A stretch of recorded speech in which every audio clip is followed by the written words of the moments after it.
I actually don't want your experiences here because they're going to get in the way. I don't want to have to work through all your crap.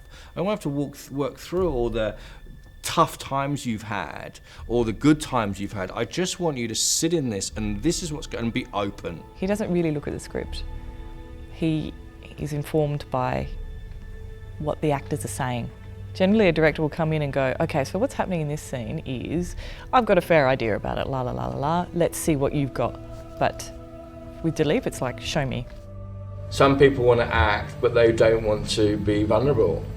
And the problem with that is that they might technically know what or understand something, but if you were properly working with it, you have to make yourself vulnerable. Dalip is very provocative, so he will just push you inside and outside the scene, and like as an actor and as the character, to question what you're doing. You're trying to do stuff that's not here. Be present. What's your action, Anna? Reflecting. Well, you're not doing that either, because reflecting has a stillness to it, and it doesn't have a tension out of your eyes. It's internal. The actor's ego is often a problem because it will impose. What does he want? Exactly. You're just swimming out here without objectives, and you're swimming out here without knowing exactly what you're doing.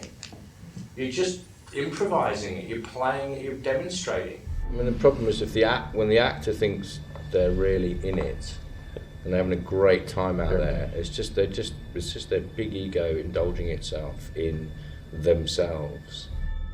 Stanislavski began by the idea that the emotion makes you respond. Then he changed his mind and thought, well, what if it's the other way around? What if it's the action that causes the emotion? What's the action when you start this? It's a speech. Yeah, so as soon as you before he's even finished, just start. Yeah. But make it big.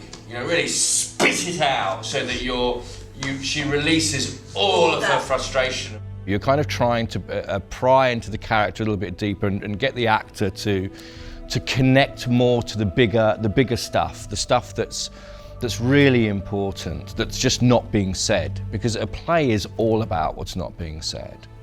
It's all about the subtext. It's all about the atmosphere. It's all about tensions that everything seems okay, but something's really wrong. It's those juxtapositions that are exciting. And you only get that if the actor knows that and then kind of plays the mask or plays the stuff that's covering it. Yeah. But they've got to know what that is. You don't want the actor to start with emotion. You just don't want them to get emotional. You want them to really work with the want and the need and the drivers and the physical kind of manifestation of that want and the action and the objective, and then to see what comes up.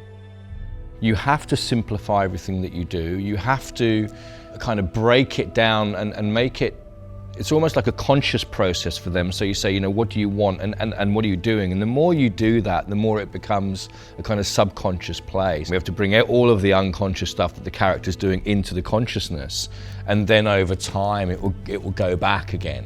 But we have to kind of make it all conscious, which is why it feels very fake. When you first start doing it, it feels very demonstrated for the actor because they're being very conscious about what they're doing and why they're doing it. But after a time, it just becomes more instinctual.